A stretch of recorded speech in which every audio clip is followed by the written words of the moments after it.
Bonjour, les événements récents, Brexit et attentats terroristes à Nice, risquent de freiner l'activité touristique en France ces prochains jours. Cet impact sur le tourisme peut-il avoir un impact plus important sur l'économie en général?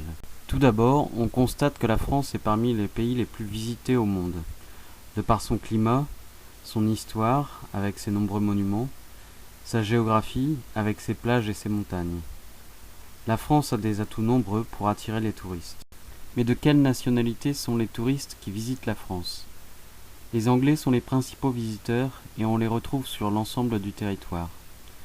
Vient ensuite une grande part d'Européens pour 60%. Vient ensuite les États-Unis pour 4% et les Canadiens et Chinois pour 1%.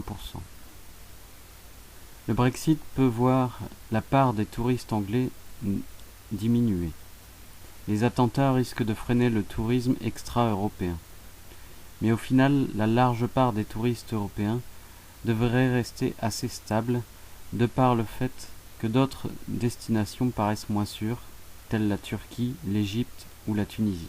Si la France est le pays le plus visité, force est de constater que les dépenses faites en France sont moins importantes que celles faites aux États-Unis ou en Espagne. Cela veut dire que nous n'arrivons pas à faire dépenser les touristes qui entrent sur notre territoire. Cela a probablement un rapport avec les raisons qui poussent les touristes à venir sur notre territoire. En effet, la majorité des dépenses du secteur du tourisme est liée à des voyages de loisirs plutôt que des voyages d'affaires. Et les raisons de ces voyages sont pour la quasi-totalité liées à des vacances, des loisirs, du tourisme culturel, et le tourisme en vue de faire des achats arrive ensuite. Le tourisme ne représente que 7,4% du PIB. Or, les 2 tiers des dépenses de tourisme sont liées aux dépenses des Français qui passent leurs vacances en France. Si on considère que 2,4% du PIB est lié au tourisme venu de l'étranger, que seuls 40% de ce chiffre pourrait être impacté, soit 1%, et que la baisse ne pourrait être de l'ordre de 20 à 30%, la baisse du PIB liée aux événements devrait être de l'ordre de 0,2 à 0,3%. Cependant, depuis 20 ans, on s'aperçoit que la part du tourisme dans le PIB ne cesse d'augmenter, et par conséquent le nombre d'emplois qui en dépend aussi. Cela veut donc dire que notre économie est de plus en plus impactée par les fluctuations liées au tourisme, à sa saisonnalité et à ses aléas. Une forte part de l'activité touristique dans le PIB est aussi liée à un ralentissement des activités industrielles, qui est la vraie source de création de richesses. Hormis le Luxembourg, dont la part des activités financières est la composante majeure de son PIB.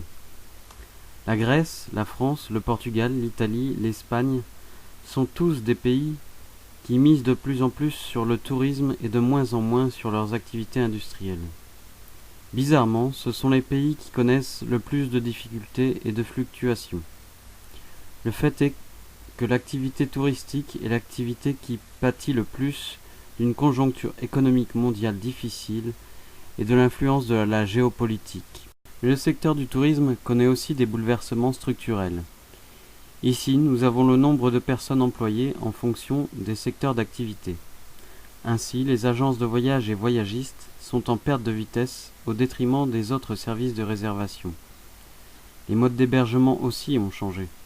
De plus en plus de personnes passent par des petites structures type chambre d'hôte ou même le couchsurfing absent de ce tableau. D'ailleurs, les professionnels ont bien compris l'enjeu de cette mutation, puisque les établissements liés au tourisme sont les mieux équipés en matière de sites internet et donc les plus présents sur les réseaux. Malheureusement, cette mutation ne profite pas directement aux professionnels. En effet, le commissionnement des plateformes a explosé depuis 2010. Si ces nouveaux acteurs ont permis de relancer quelque peu l'activité d'hébergement touristique, ce sont eux les principaux bénéficiaires de cette hausse. Conclusion, la France a accentué ces dernières années le poids du secteur touristique dans son économie, pour compenser la disparition de son secteur industriel. Malheureusement, les acteurs du tourisme en France ne parviennent pas à capter correctement les devises étrangères. Malgré le fait que la France est le pays le plus visité au monde, ce n'est pas le premier pays en termes de revenus touristiques. Cependant, les 2/3 des dépenses sont effectuées par des touristes français. Par conséquent, un recul des flux de touristes étrangers aura certes un impact sur l'économie en général, mais cet impact sera peu significatif. D'autant qu'aujourd'hui, les marges sont captées par des acteurs en périphérie. Si les attentats et le Brexit auront un impact sur l'économie, il ne sera pas lié à l'activité touristique. Merci d'avoir suivi cette vidéo et n'hésitez pas à vous abonner à notre chaîne.